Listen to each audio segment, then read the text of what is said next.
नमस्कार, आप देख रहे हैं मदद न्यूज़। जो खबर दिखाने में है, सबसे आगे न्यूज़ देखने के लिए सब्सक्राइब करें।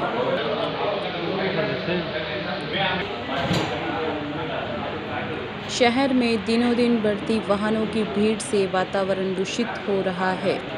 ऐसे में ई व्हीकल एक अच्छा व सस्ता विकल्प साबित हो रहा है।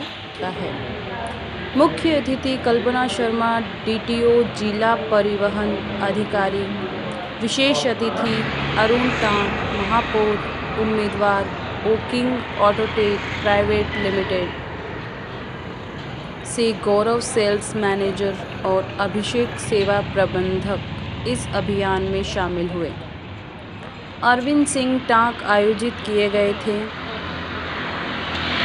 मैं आपको बता दूं कि अरुण जी उदयपुर भी एनजीटी के दायरे में हैं। तो उदयपुर में अब कुछ समय बाद जो पेट्रोल और डीजल की गाड़ियाँ चल रही हैं, धीरे धीरे 15 साल बाद पुरानी गाड़ियाँ सारी आउट हो जाएंगी। अखबार में मैं देने वाली भी हूँ आज की जो 15 साल पुराने व्हीकल हैं, चाहे 2 व्हीलर हो 4 व्हीलर हो, धीरे धीरे यहाँ से हमें निरस्त करने हैं, ख़त्म करने हैं। तो अब जो समय आ गया है वो ई व्हीकल का है।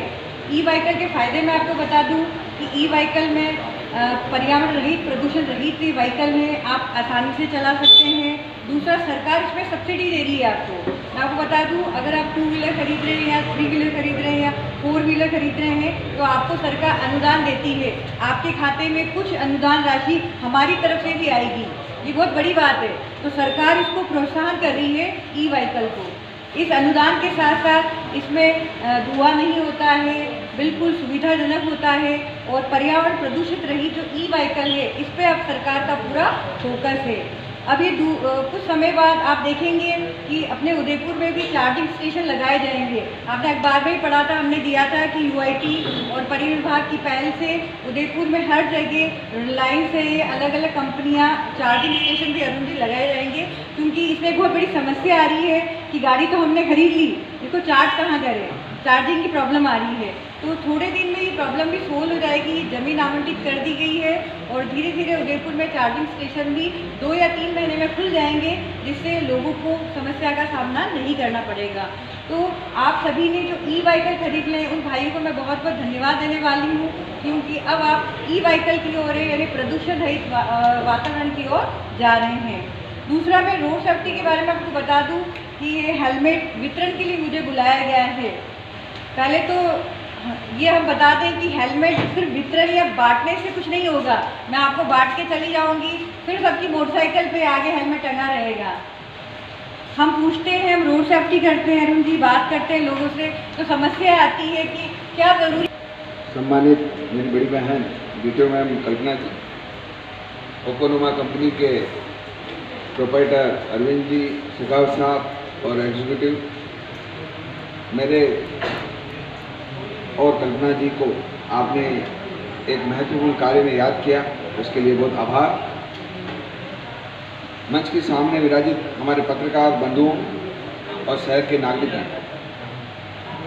आज पूरा विश्व पर्यावरण की ओर जा रहा है कि पर्यावरण को कैसे हम सही करें, ये पारिस्थितिक संतुलन कैसे बनाए रखें। ओजोन मंडल पर्यावरण के दूषित होने के कारण से जो हमें आने वाले समय में तापमान की वृद्धि दे रहा है, उसके लिए सबसे बड़ा कारण फ्यूल कंजप्शन और उससे निकलने वाला हानिकारक धुआं है। और उसके अंदर जो भी लेड और जो भी मात्रा है जो साइंटिस्ट जानते हैं, हम इतनी बेहतर नहीं जानते। चूँकि मैंने उदयपुर के प्रथम नागरिक का चुनाव भी लड़ा है, मेरा दायित्व है आप सबको बताना कि आज नगर निगम भी पर्यावरण को देखते हुए ई रिक्शा और उन पर अनुदान दे रहा है, सब्सिडी दे रहा है। हम लोग आने वाले समय में आज से ठीक 1 दशक बाद ये देखेंगे कि शहर की चारों ओर ई रिक्शा, ई वाहन मिलेंगे। कारण सिर्फ इतना है, जो तापमान की वृद्धि हो रही है, अनवांटेड बीमारियां जो आ रही है, इन सभी का कारण पर्यावरण है और पर्यावरण की पारिस्थितिक संतुलन बिगड़ना है। नगर निगम कुछ नहीं कर रहा है, प्रयास कुछ नहीं कर रहा है। वास्तविकता में बजट के कारण और इस बीमारी जो बहुत बड़ी बीमारी हमारे कोरोना से हमने फेस किया, उसके बाद स्वाइन फ्लू से फेस किया, उनके कारण हमारे धन की कमी और सारा बजट बढ़ा गया, हमने नहीं कर पाए। लेकिन गड्ढे तो हम देख पा रहे हैं, लेकिन अगर हम इन गड्ढों को सही कर लेते हैं तो आज जो बच्चों के हाथ में हमने बिना लाइसेंस के वाहन दे दिए हैं, उससे क्या हम उनको बचा पाएंगे? बात इतनी कहना चाहता हूँ, जो हेलमेट वितरण का कार्यक्रम है, हेलमेट हमारे सबसे महत्वपूर्ण शरीर के अंग, सिर, जहाँ से सारा हमारा पूरा शरीर का नेटवर्क चलता है, उसे बचाता है। कई लोगों का ये देखा भी है, आपने सुना भी है पत्रांक के माध्यम से, न्यूज़ के माध्यम से, कि हम लोग मेरे हेलमेट नहीं पहनते तो हमारे बच्चे के साथ ये हो जाता है, हमारे पिता के साथ ऐसा हो जाता है। कहने का मतलब इतना है कि ये हेलमेट बहुत महत्वपूर्ण है। ये हमारा सुरक्षा कवच, जैसे बहन कल्पना जी ने बताया है, मस्तिष्क की सुरक्षा कवच का रूप में आज ये बहुत अच्छी पहल ओकामा कंपनी ने की है। हम मौखिक प्रचार करें सोशल मीडिया के माध्यम से। पत्रकार महोदय से मैं कहूँगा कि आप सभी भी अपने समाचार पत्रों के माध्यम से और इलेक्ट्रॉनिक मीडिया के माध्यम से बहुत धन्यवाद देना चाहता हूँ ओकामा कंपनी को। आपने अच्छा ये कार्यक्रम करके पहल किए। इस तरह के कार्यक्रम होने चाहिए, अवेयरनेस के कार्यक्रम, जिससे वातावरण सुंदर हो, शुचित हो, हमारे शहर के नागरिक इन बीमारियों से बचे, हमारा वातावरण बचे। जय हिंद, जय भारत।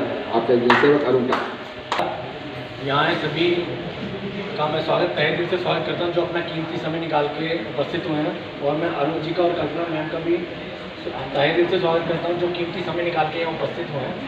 हमें अरुण सर ने और कल्पना मैम ने बहुत अच्छी बातें बताई हैं रोड सेफ्टी के माध्यम कि क्या क्या हमें करना चाहिए, कि हमें अपनी लाइफ सिक्योर करनी चाहिए, हमें वातावरण कैसे बचाना चाहिए।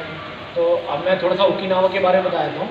ओकिनावा जो कंपनी है वो 2015 में इस्टेब्लिश हुई थी, जो एक मात्र छोटे से कंपनी से स्टार्ट हुई थी।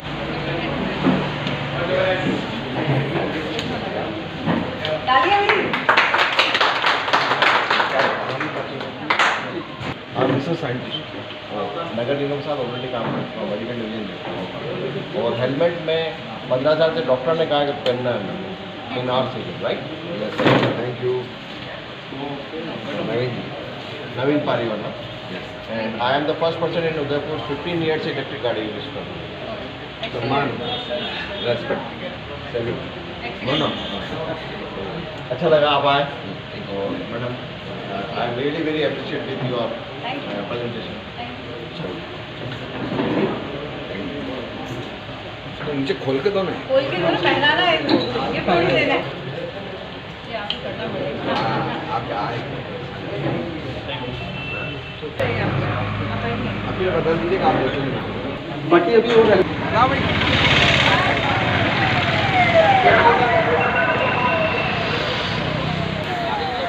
जाओ।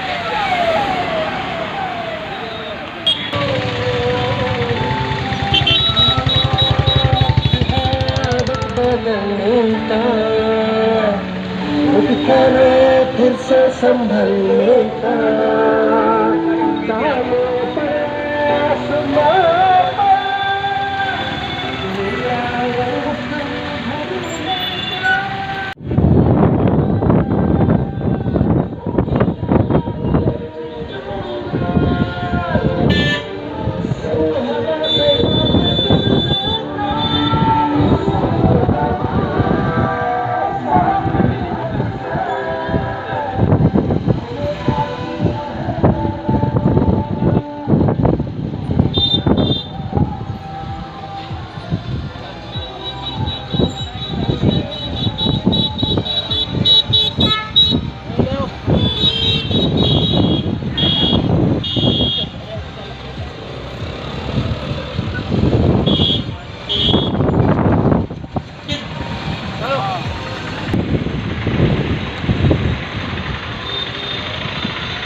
मंजिलों को पार चला तो पहियों पर कारवां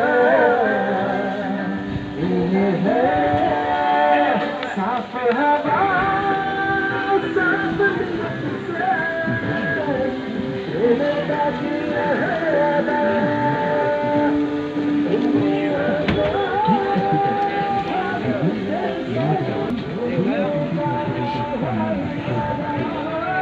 खड़े कर सबको, सारे कस्टमर ले लो। बिल्कुल सही है कि क्योंकि उदयपुर एनजीटी के दायरे में भी है और जो 15 साल पुराने व्हीकल है डीजल वाले, उनको अब हम फेज आउट कर रहे हैं। अप्रैल तक हम जितने भी व्हीकल उनको फेज आउट कर देंगे और ई व्हीकल पर फोकस करेंगे। क्योंकि पारिस्थितिक संतुलन बनाए रखने के लिए ई व्हीकल का होना बहुत ज़रूरी है। इससे एक इम्पॉर्टेंट फैक्टर है कि इससे पॉल्यूशन नहीं होता, धुआं रहित वातावरण में आराम से चलता है और सरकार इसको सब्सिडी दे रही है। सबसे बड़ी बात है, जितने भी ग्राहक हैं, चाहे 2 व्हीलर हो, चाहे 4 व्हीलर हो, चाहे कार वाले वाहन चालक हैं, उनको सरकार सब्सिडी दे रही है, प्रोत्साहन कर रही है। तो आने वाला समय भी ई व्हीकल का है, तो क्यों ना हम अभी से शुरुआत करें। मैम, पंजीयन को लेकर जो समस्या आती है उसमें किस तरह से राहत दी जाएगी अगर इस तरह से? पंजीयन में कोई समस्या का सामना नहीं करना पड़ता है, ग्राहक डीलर के थ्रू आता है और डीलर ही इसका पंजीयन करता है। अगर उसको कोई नंबर वगैरह लेना का होता है, VIP नंबर, तो आरटीओ ऑफिस आता है, बाकी आसानी से इसका पंजीयन होता है। टैक्स रहित ये वाहन है और आसानी से लोगों को उपलब्ध किया जा रहा है। मैडम, लगातार अभी देखा जा रहा है कि पेट्रोल के दाम भी बढ़ रहे हैं, तो उसमें आर्थिक व्यवस्था को किस तरह से बढ़ावा देगा?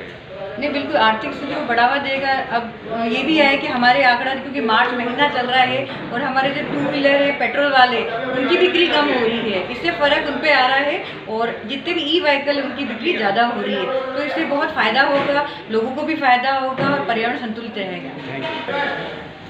चलते चलते ये जो राइडर्स हैं, चाहे वो ई व्हीकल वाले हों, पेट्रोल व्हीकल वाले हों, उनके लिए आपका कोई विशेष संदेश? मेरा तो ये सभी से ये है कि हेलमेट का उपयोग ज़रूर करें, चाहे वो 2 व्हीलर हो, चाहे मोटरसाइकिल हो, चाहे ई व्हीकल हो। बिना हेलमेट लेकर आप वाहन का संचालन नहीं करें, क्योंकि हेलमेट है और जीवन है तो सब कुछ है। Thank you. और किस तरह से लोगों को ये कहना चाहिए कि लगातार बिगड़ते वातावरण को अब अंकुश लगाने के लिए ई रिक्शा ही सफल साबित होगा। पूरी दुनिया कह रही कि हमारा पारिस्थितिक संतुलन पर्यावरण का खराब हो रहा है, ओजोन मंडल में छेद पड़ गया है और तापमान वृद्धि इतनी बढ़ गई है कि आने वाले समय में यहाँ रेगिस्तान के मुकाबले, जैसे गल्फ कंट्रियों में तापमान 60 डिग्री तक पहुँचता है, वैसे पहुँचने की आकांक्षा है।